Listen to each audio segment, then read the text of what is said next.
Hello बच्चों, कैसे हो? सब ठीक हो? बच्चों, आज हम कक्षा 8 व्याकरण में पाठ भाषा, लिपि और व्याकरण इस वीडियो के माध्यम से पढ़ेंगे। आइए अब पाठ पढ़ते हैं। सबसे पहले हम लोग देखेंगे डालमिया कोर प्रॉमिस अर्थात डालमिया बुनियादी मूल्य, जिसमें सबसे पहले इस पाठ में आए हैं ओपन माइंडनेस अर्थात खुला दिमाग, नवीन विचारों और विभिन्न दृष्टिकोण वाले लोगों पर विचार करने या प्राप्त करने के लिए तैयार रहना, नए नए अनुभवों, विचारों और लोगों के लिए लचीला और अनुकूल होना, खुले दिमाग से अपनी सोच और विचारों का विस्तार करके उन्हें लचीला बनाकर नई सोच और तर्क शक्ति को विकसित करना। अर्थात हमें नए नई सोच, नए नए विचारों को अपने अंदर समाहित करना है। दूसरा है इसमें विकास की मानसिकता, जिसे ग्रोथ माइंडसेट कहा गया है। इसमें हम अपने प्रयास से अपनी बुद्धि को विकसित कर सकते हैं। हर कोई सीख सकता है। क्योंकि विकास की मानसिकता बच्चों को उनके प्रयासों पर ध्यान केंद्रित करने में मदद करती है। अर्थात हम अभ्यास से किसी भी चीज को अच्छी तरह से सीख सकते हैं। सबसे पहले है भाषा। मनुष्य एक सामाजिक प्राणी है और हमें दूसरे लोगों के संपर्क में रहना पड़ता है, और भाषा के बिना ना तो हम अपनी बात समाज के दूसरे लोगों तक पहुंचा सकते हैं और ना ही उनकी बात को हम समझ सकते हैं।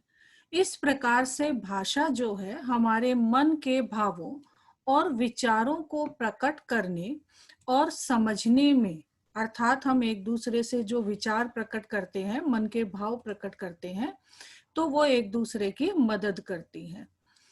हम बोलकर भी अपने भावों को व्यक्त करते हैं और आवश्यकता अगर पड़ती है तो हम लिखकर भी अपने मन की बात को स्पष्ट करते हैं। अर्थात चाहे हम लिखकर अपने भावों को व्यक्त करें या बोलकर, इन दोनों का मूल आधार भाषा ही है।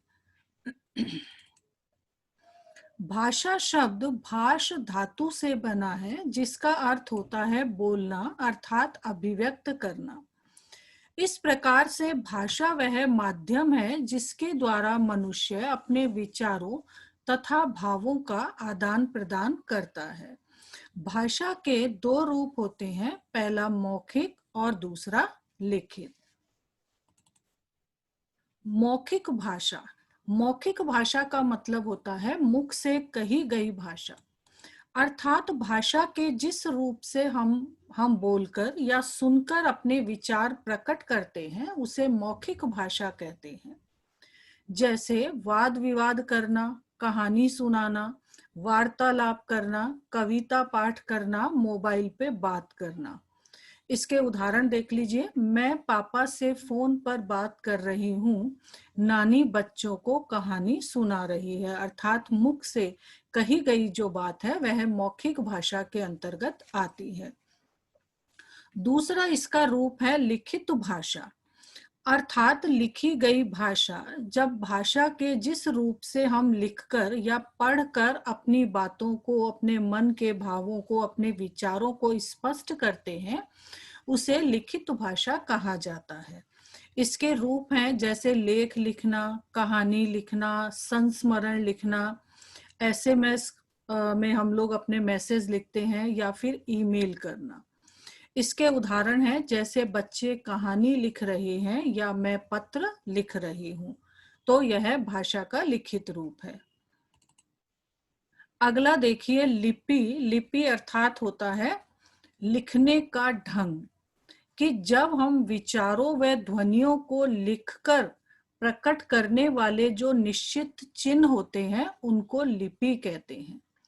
अर्थात किसी भी भाषा के लिखने की विधि को लिपि कहा जाता है। प्रत्येक भाषा की अपनी एक लिपि होती है और उसी लिपि से उस भाषा को लिखा जाता है। जैसे हिंदी और संस्कृत भाषा की जो लिपि है वो है देवनागरी।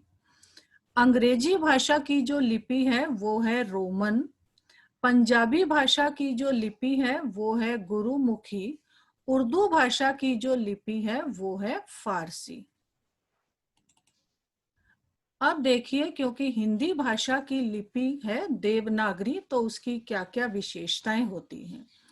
देवनागरी जो लिपि है वह बाई से दाई ओर लिखी जाती है।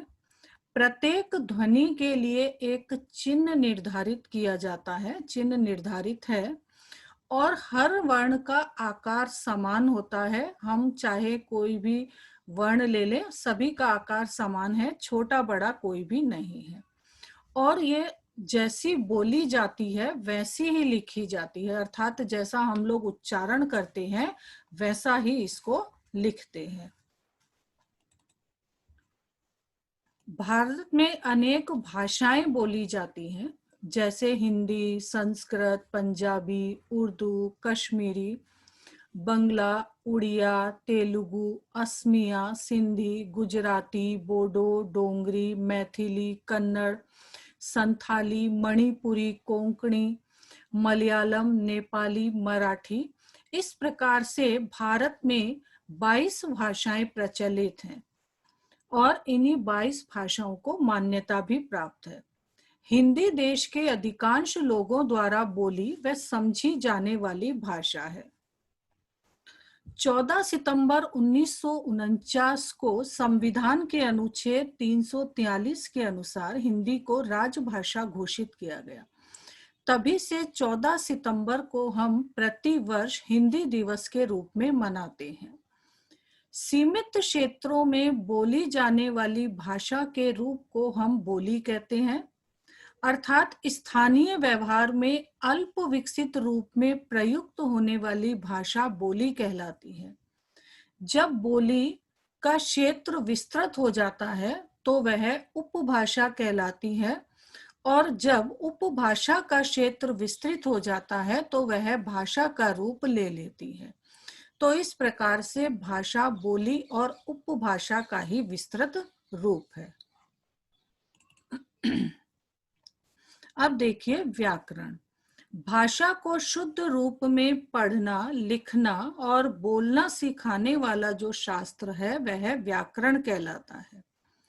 जो शास्त्र हमें वर्णों, शब्दों और वाक्यों के शुद्ध प्रयोग की जानकारी देता है वह व्याकरण कहलाता है। इस प्रकार से हम लोग कह सकते हैं कि भाषा के शुद्ध प्रयोग के नियमों का ज्ञान कराने वाला शास्त्र, अर्थात जिससे हम लोग किसी भी भाषा को शुद्ध रूप में पढ़ना, लिखना, बोलना सीखते हैं, उसे हम कहते हैं व्याकरण।